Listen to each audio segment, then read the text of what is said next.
आज हम बाबा के पास जब वतन में पहुंची तो रत्नाकर बाप अपने रत्नों को देख रहे थे। बाबा ने कहा, ये मेरे इस संगम समय पर ईश्वरी रत्न है। एक एक रत्नों की बहुत वैल्यू है। बाबा ने कहा कि दुनिया के चाहे कितने भी खजाने इकट्ठे करो, परंतु एक एक रत्न की वैल्यू उनमें ज्यादा है, क्योंकि ये तुम्हारा संगम पर ईश्वरी जन्म है जो कल्प में एक बार तुमको मिलता है। बाबा को भोग स्वीकार कराया। जिन जिन का विशेष याद प्यार लेके गई थी और भोग लेके गई थी, उनका विशेष याद प्यार दिया।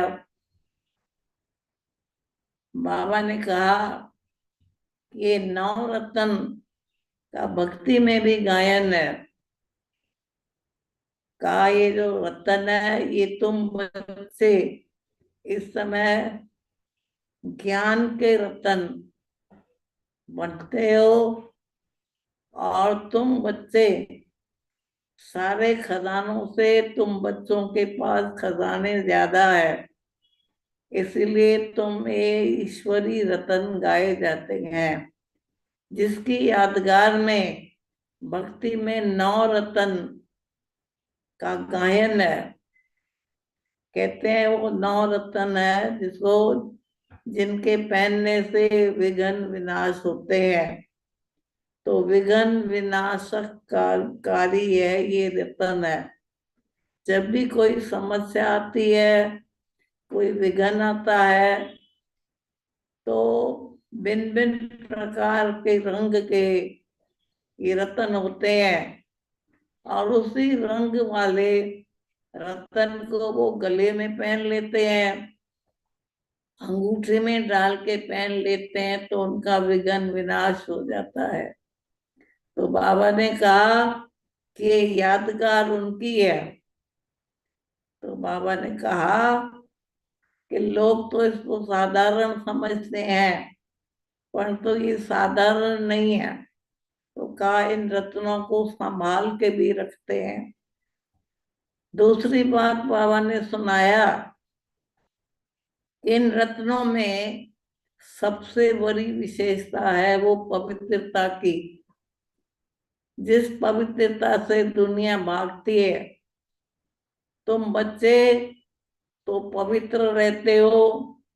बाबा ने कहा, जो ईश्वरी रत्न है उनको पवित्र रहना सहज लगता है, उनका तो अधिकार है पवित्र रहना। लेकिन जो मेरे बच्चे नहीं बनते हैं, उनको तो ये पवित्रता बहुत मुश्किल लगती है, और वो इस पवित्रता के अधिकारी नहीं बनते हैं। तो बड़ी स्वच्छता और पवित्रता से बाबा ने कहा, इन रत्नों को रखते हैं, क्योंकि इनमें वो पवित्रता की धारणा है। कहा कि अगर चलते चलते कभी माया भी आ जाए, माया का संकल्प भी आ जाए, स्वप्न में भी आ जाए, तो भी उसको अपने अच्छे संकल्प से, ज्ञान के संकल्प से उनको खत्म करके और फिर उसी में आ जाते हैं। इसीलिए बाबा ने कहा, इन रत्नों की इतनी वैल्यू है, स्वच्छता भी है और पवित्रता भी है। तो इनको रखते भी हैं, बड़ा संभाल के रखते हैं, बहुत स्वच्छता से रखते हैं। तो बाबा ने कहा कि तुम बच्चे ईश्वरी रत्न हो।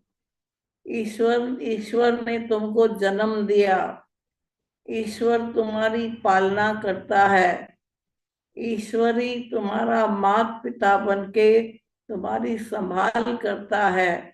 इसलिए इन रत्नों की बाबा ने कहा वैल्यू है।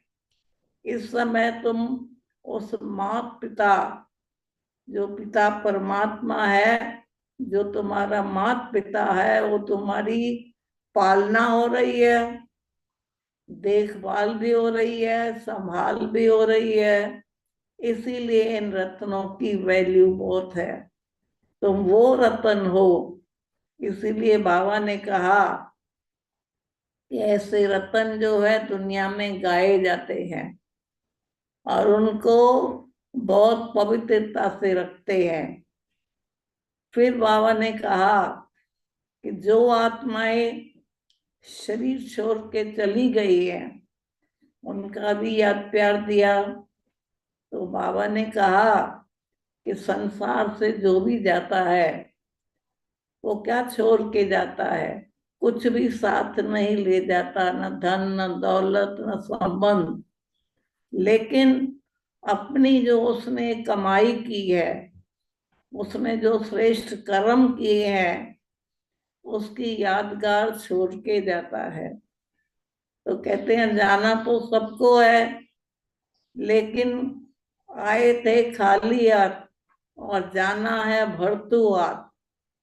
तो कहा जब तुम आए थे तो खाली हाथ आए थे, लेकिन जाना है तो अपने श्रेष्ठ कर्मों की पूंजी को साथ लेके जाना है। तो जितने तुम श्रेष्ठ कर्म करते हो, जितना तुम ईश्वरी यज्ञ में दान करते हो, पुण्य करते हो, उसकी याद में रहते हो, उसकी यादगार को छोड़ के जाते हैं। तो कहा उन आत्माओं के जाने के बाद उनको दुनिया युवा याद करती है, उसके शरीर को याद नहीं करती है, लेकिन उसने जो कर्म किए, उसने जो बाबा के यज्ञ में जो कुछ भी दान किया, पुण्य किया, उनकी याद करते हैं। तो कहा कि संसार से तो जाना ही है, हरेक को जाना है। तो तुम सभी बच्चों को भी ये ध्यान रखना चाहिए कि हमारे कर्मों में इतनी श्रेष्ठता हो, ऐसा कोई कर्म हम न करें, विक्रम न करें, किसी को दुख नहीं दें, हमेशा सदा सबको सुख दें।